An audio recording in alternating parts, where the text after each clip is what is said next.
Kuna muda kwa siku maombi ndo yanafunguliwa mara 2.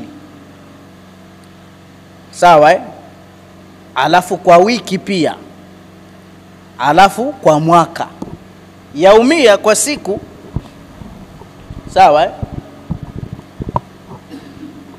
kwa siku au kwa masaa, dua zinapanda kwenda mbinguni ile wakati kabla ya alfajiri, ile thuluthi ya mwisho ya usiku. Mlango uko wazi pale. Kama kuna kitu cha fasta cha kumalizana, basi wakati we mwambie mtu tu, we si mjanja, subiri nikalale niamke uone. Umenielewa vizuri?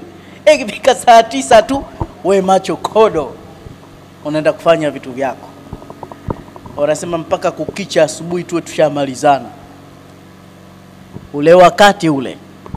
Alafu wakati mwingine baada la asri hapo, ule wakati wa baada la asri pale, ghudu asal pale, ukiomba vitu vinapenya.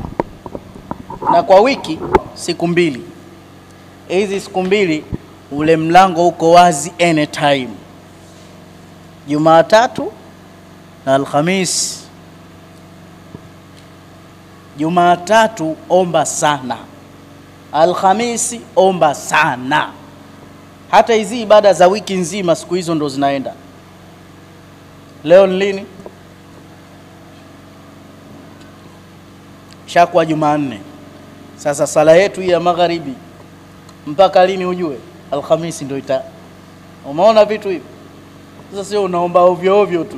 Mimi tokea jana tumelala na njaa. Wakati gani? Kuna muda unafunguliwa kidogo, usubiri ile alfajiri ya kweli, mlango utafunguka. Unafanya kusubiria.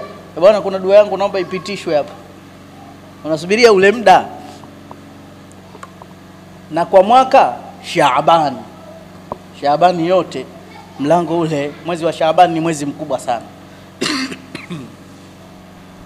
Na dua zingine zenye nguvu ikiteremka mvua, omba dua. Na dua nyingine kila nyuma ya sala, ukitoa salamu sala ya faradhi, pale dua inakubalika. Na sehemu nyingine kiongozi muabidilifu akikuombea dua mara moja inapita. Na dua nyingine ambayo haina pazia, lazima ipite, haina kupekechwa, ni dua ya mzazi kwa mtoto wake. Wengi tumekariri watoto kuwaombea wazazi. Wazazi jamani, mikono yenu kwa watoto wenu inaumba. Muombe mzazi wako akuombee dua. Mimi nitakwambia kitu kimoja, kila siku, si mnajua shughuli yangu ni dua, wallahi haupiti muda basi umwambie yule mamangu niombee dua mama. Basi zile dua zake nazifuatilia sana, kwa sababu dua ya mzazi kwa mtoto Mtume anasema haina pazia.